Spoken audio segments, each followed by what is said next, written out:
1976. Principalmente la escuela tuvo dos fases. La primera, que es en el Instituto de Investigación y Experiencias Cinematográficas, que estaba asociado a la Escuela de Ingeniería, y luego la segunda fase, ya denominada como tal, Escuela Oficial de Cine, más o menos alrededor ya de los años 60 y demás, con unas diferentes lugares, unas diferentes instalaciones, etc. Sala nos gusta sobre todo mencionar un poco el mapa de Europa, debido a que la escuela de cine surge por influencia de la escuela de Roma y la escuela de Moscú principalmente, donde se retoman todas estas teorizaciones sobre el cine y demás, que sirven un poco también para impulsar esa creación y ese ideario de la escuela. Principalmente la escuela de Roma, que se va a fundar en 1935, va a tener muchísima más carga de influencia con la Escuela de España. Va a destacar tanto la de Moscú como la de Roma como la de Madrid. Van a destacar que van a ser escuelas que van a nacer en regímenes políticos totalitarios y que van a ser pequeños focos de democracia y de libertad, que va a ser como un ambiente donde los propios alumnos van a encontrarse en un ambiente como de libertad plena, totalmente alejado de lo que es la sociedad política de aquel momento, y van a poder pues discernir y hacer las obras que ellos querían, principalmente. Ese cuadro que veis ahí es la que he mencionado antes, nace de la Escuela de Ingeniería, cuando se empieza a tocar pues, todos los temas técnicos como óptica, sonido y demás, de una manera mucho más técnica, y se empieza pues, un poco a correr el rumor de que en el sótano de la Escuela de Ingeniería se está haciendo algo nuevo, algo llamativo, y la gente empieza pues, a cotillar y demás, y mucha gente va a querer entrar a formar parte de esta escuela. Aparte de figuras importantes como Berlanga, Saura o Bardem y demás,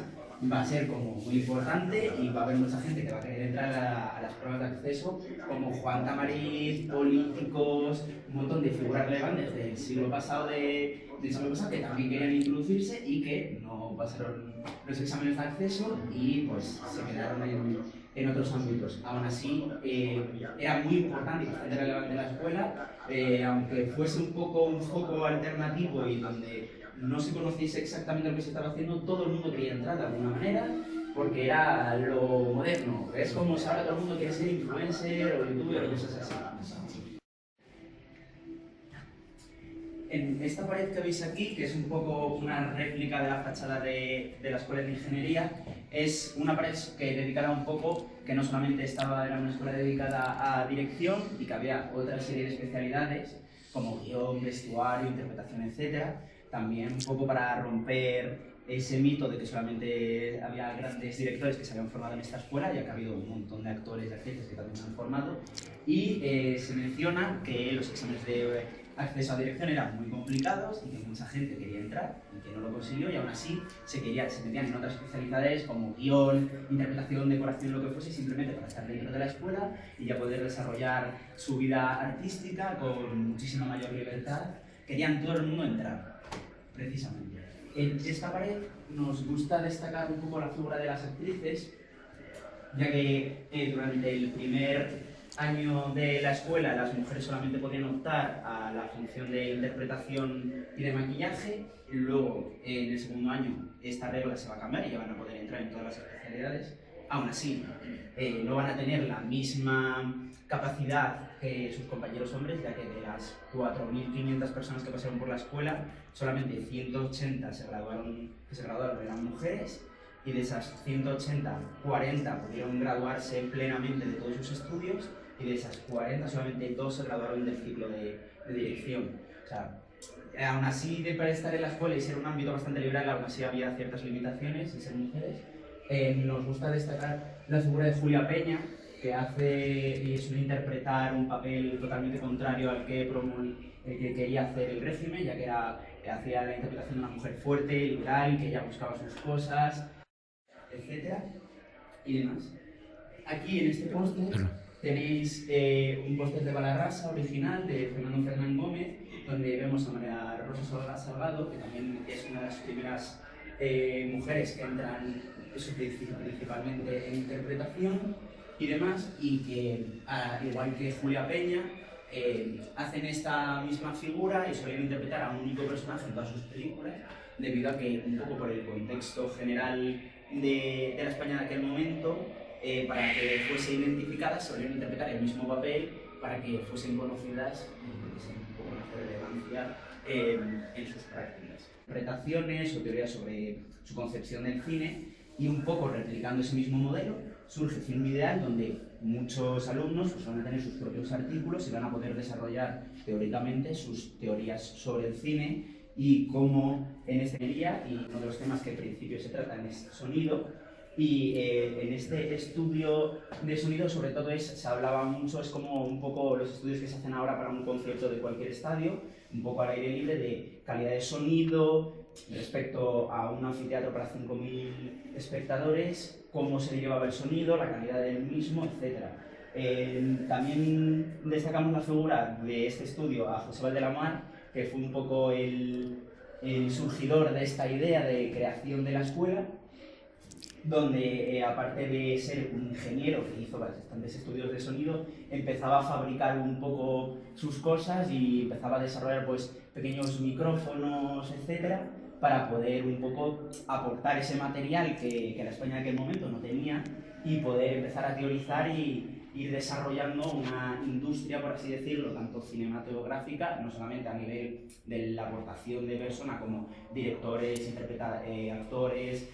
guión, etcétera, sino también un poco de toda la raíz técnica, que en este caso pues, recurría más a la parte de sonido, imagen, cámara, etcétera. Lo que hacen los estudiantes, que es una réplica bastante fiel de lo que se hace hoy en día en la industria, en el proceso de preproducción, que empieza en el guión, que en esa vitrina de ahí tenéis el guión de la práctica El Circo de Berlanga, que desarrolló cuando él era alumno de la escuela y demás. Arriba de la vitrina tenéis diferentes fotografías de alumnos de interpretación que se escogían para las prácticas. Casting. Exactamente, de casting, ya que una de las últimas prácticas que hacían en dirección era al dirigir una película, y entonces pues iban a la gente de otros departamentos, tanto de interpretación como de guión, como de arte, etcétera, para recogerlos y también poder hacer esa película. Sobre todo destaca que en la escuela forzaban y apoyaban mucho esa interconexión de especialidades, que los alumnos no estuviesen como aislados en su contexto y se mezclasen un poco. Es un poco como una réplica a dibujo de cómo son los planos, de cómo el director los tiene pensados, que ayuda mucho también a la especialidad de lo que es de imagen, etc. Esto de aquí son fotografías de las localizaciones, ya que no siempre contaban con los recursos, entonces pues, se ponían a grabar en la calle y lo que hacían eran fotos para buscar cuál era el mejor emplazamiento para la cámara, cuál era el mejor plano posible para sacar, respecto a iluminación, etc. Esto que veis aquí es un plan de rodaje que la verdad es un poco en versión a papel, ahora se hace en un Excel común, pero en este plan de rodaje pues, se mencionan días, cámaras, actores, escenas, rodaje, un poco lo que va a desempeñar cada escena, lo cual también ayuda mucho tanto a la producción como al desarrollo de la grabación de la propia película. Aquí veis unos planos de una comisaría de un sheriff, ya que los alumnos trabajaban con cualquier género cinematográfico. Congresos del Palacio de la Música, ya que entre el 60 y el 66 aproximadamente se empiezan a proponer unas prácticas que en las prácticas del año pasado se presentaban en el Palacio de la Música, que estaba en Gran Vía, y se enseñaban, se mostraban al público. Asistían tanto productores como gente importante del régimen, de la industria, etc. Durante este periodo hay entre los alumnos un periodo de convulsión y se empiezan a autocensurar. Empiezan a tratar los temas de una manera mucho más suave o a cambiar los temas que querían tratar, ya que querían ser reconocidos por la gente del régimen. Y entonces la mejor manera de eso era se autocensuraban un poco en este periodo de tiempo. Después del 66 ya no se hacen más estas prácticas y surge todo el efecto contrario. Los alumnos se empiezan a radicalizar un montón más y más o menos en torno al 66 al 70 acercarse por aquí. Los alumnos se radicalizan un montón más y surge lo que en los años 70 se va a conocer como nido de rojos, ya que se van a empezar a tratar, ya que ya no se van a exponer, son prácticas de consumo propio de los propios alumnos, van a empezar a hacer críticas mucho más claras tanto al régimen como al contexto político y social, etc. Aquí hay una serie de clips que durante este periodo van a pasar censura, ya que más o menos en torno al 69, 72 aproximadamente, los alumnos hablan con el director y le piden que si pueden sacar las prácticas de la escuela para enseñarla a productores, a gente importante de la industria. El director acepta si estas prácticas pasan primero por censura. Y aquí es cuando surge el mayor momento de convulsión por parte del régimen, ya que se empiezan a dar cuenta de que tienen una generación en la escuela que claramente critica al propio régimen. Estas prácticas, el director de la escuela, al verlas, las retiene, no las deja pasar por censura, dice esto no puede llegar a ver la luz. Y en esta pared de aquí podéis ver una serie de citas del gen al Papa, irreverentes, de juzgado de guardia, etc. Este periodo también va a destacar principalmente porque después de todo este proceso los agentes del régimen van a decir ¿qué está pasando aquí? La mejor solución para cortar con esto es cerrar la escuela. Empezar a diluir un poco todas estas especialidades, que es un poco lo que ahora vemos como ciencias de la información, la carrera de cultura audiovisual, etc. Va a surgir de lo que es el nido de la escuela, pero desde otro punto de vista distinto y para evitar ese conglomerado de estudiantes en una misma escuela. Además, justo en esta última década de la escuela van a coincidir muchas revueltas estudiantiles y sindicales que van a surgir en Europa, y también va a surgir en esta escuela, donde los propios alumnos van a amotinarse en la escuela y no van a dejar pasar a los profesores ni siquiera a dar clase, y van a seguir ellos encerrados en la escuela grabando sus cosas para evitar que la propia escuela se cierre o que los propios profesores empiecen a poner limitaciones sobre sus temas y sobre más o menos las prácticas que querían hacer. También es un poco en relación al leitmotiv de la segunda sala, que no solamente los grandes directores eran Bardem, Saura y Berlanga, y en este caso destacamos la figura de Miguel Picazo y de Summers. Aquí Summers hizo un pequeño cómic autobiográfico en el que menciona que él viene de un pueblo de Andalucía que siempre ha sido considerado un cateto, y que llega a la escuela, le enseñan los 400 golpes. Un poco también destacando en esta autobiografía se destaca mucho esa conexión que tenía la escuela con lo que estaba surgiendo contemporáneamente en Europa, ya que por ejemplo en Francia se estaba desarrollando la Nouvelle Vague francesa, y unos años antes también surge el neorrealismo italiano, ambos que son movimientos de cine que son críticos con la sociedad del momento y que quieren buscar un cambio y una solución. Y más o menos menciona cómo Summers empieza pues, a tocar las cámaras, le empiezan a enseñar cómo se desarrolla un traveling, movimientos de cámara, etc. Y cómo se empieza a instaurar un poco en el contexto del centro de Madrid de aquel momento, y cómo empieza a ser un ilustrado más dentro de la propia escuela. Ahí hay una imagen donde se puede ver a Miguel Picazo y Summers junto a otros compañeros, un poco que al mismo estilo que Berlanga y otros alumnos, pues se reunían en pequeños grupos donde más o menos pues teorizaban sobre cine, seguían un poco esa línea de estar como en esta pequeña burbuja donde podían estar teorizando y podían seguir manteniendo los propios temas que ellos querían. Hay una serie de reproducciones de Pérez Olea, que estuvo en lo que es la especialidad de sonido y se encargó de hacer las bandas sonoras de un montón de prácticas, y hay cámaras que utilizaban los alumnos de aquel momento, donde aquí podemos ver a Berlanga grabando su práctica el circo, que era esta cámara que estaba utilizando, y demás, que esto es del primer periodo de la escuela. Durante el segundo periodo de la escuela utilizan esta cámara, que esta cámara surge más o menos en lo que es en el periodo pues, más o menos de la Segunda Guerra Mundial, que al principio tiene una función más de documental y de reportaje, ya que era de fácil maniobra y de una mejor calidad. Aún así, los alumnos mencionan que con tal de grabar, pues ellos se traían sus propias cintas y sus propias cámaras y hacían lo que querían. Esto que veis aquí es un micrófono de cañón que se sigue utilizando actualmente en la industria con una calidad diferente, donde está diseñado para registrar mejor los diálogos, los audios y evitar un poco el sonido de fondo, sobre todo cuando se rueda en la calle. Este aparato de aquí recogía el sonido que se grababa en el micrófono y se guardaban en estas cintas que veis aquí,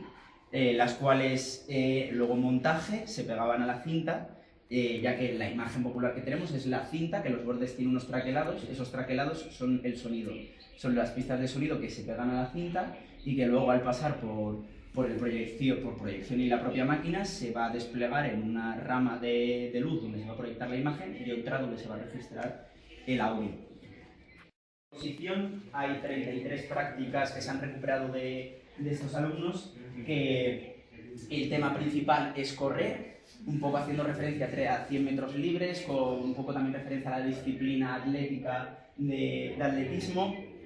y se puede ver a personajes pues corriendo de las autoridades, corriendo del curas corriendo, persiguiendo a niños, un poco con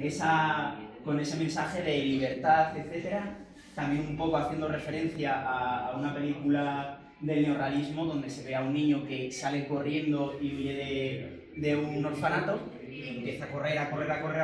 y para en el mar, ya que es un poco esa referencia de que el mar es como la mejor sensación de libertad, pero es el que prohíbe que el niño siga corriendo hacia adelante y siendo libre como él pide. Es un poco un pequeño homenaje, ya que no solamente los estudiantes se centraban en sus prácticas, no solamente estaban grabando, también tenían una base teórica, ya que en la primera parte de la escuela se va a desarrollar en 2 cursos académicos, uno de especialización típica, o sea, uno de general, donde daban mucha teoría, y luego otro un poco más enfocado a la especialización y cosas prácticas, y luego en la segunda parte de la escuela va a seguir aparte en vez de ser 2 años, van a ser 3, uno de más general, donde van a dar la teoría, y luego otros 2 de especialización. Aún así va a haber casos de alumnos que, a propósito, ya que estaban en un ambiente pues, bastante cómodo, van a querer ellos repetir de curso deliberadamente y demás, como por ejemplo el caso de varios cineastas, como por ejemplo Miguel Picazo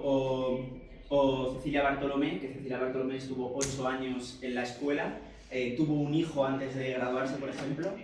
y también un poco haciendo referencia, como he dicho antes, a que también tenían una base teórica, los primeros manuales que empezaban a surgir en aquel momento los estudiaban, donde en este caso surgen pues, Sergei Eisenstein, que es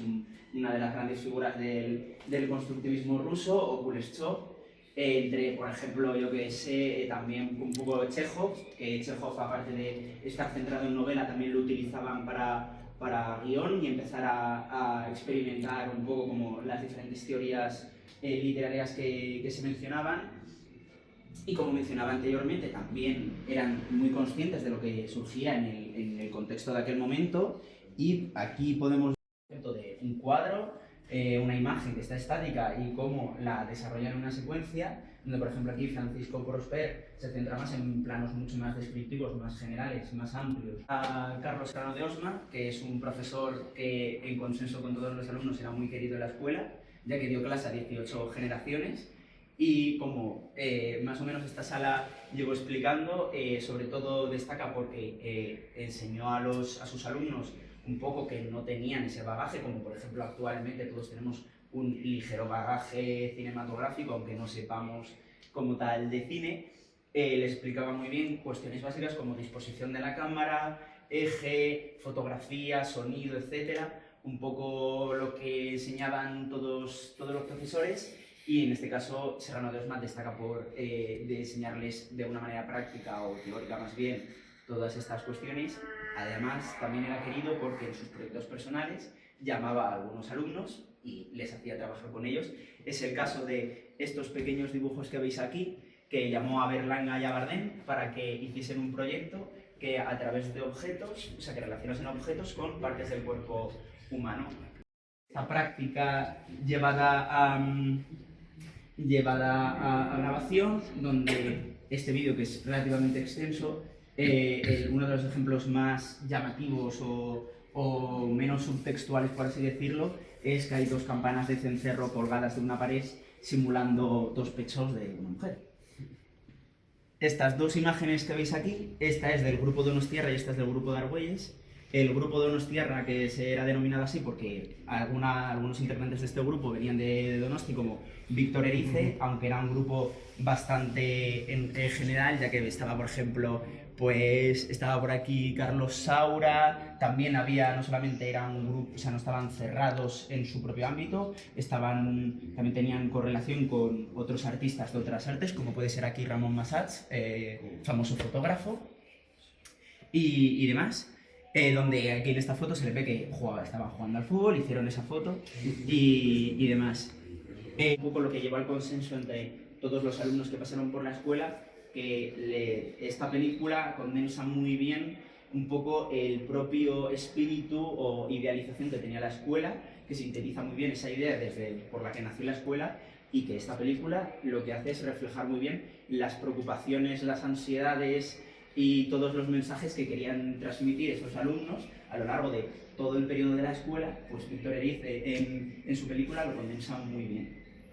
Aquí esta es la fotografía del grupo de Argüelles, denominada así porque tenían turno de tarde, entonces cuando salían de clase pues se solían andar por el grupo de Argüelles, por la zona de Argüelles a tomar cerveza, y fueron conocidos así.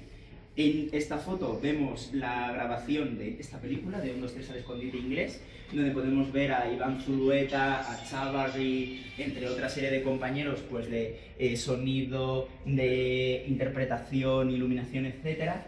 grabando dicha película. La Filmoteca y el objetivo que hace la propia Filmoteca, ya que, por ejemplo, aquí con el aniversario de Berlanga, que se realizó entre 2021 y 2022, Filmoteca llamó a 4 cineastas para que, con lo que se supone que son los montajes o los descartes de una práctica que grabaron juntos, donde en este caso esta práctica pues trata el tema de la guerra civil, pero desde el punto de vista de los vencidos, que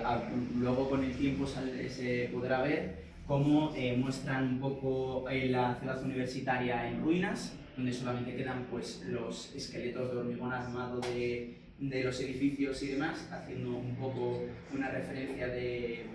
cómo estaba la situación político-social de España de aquel momento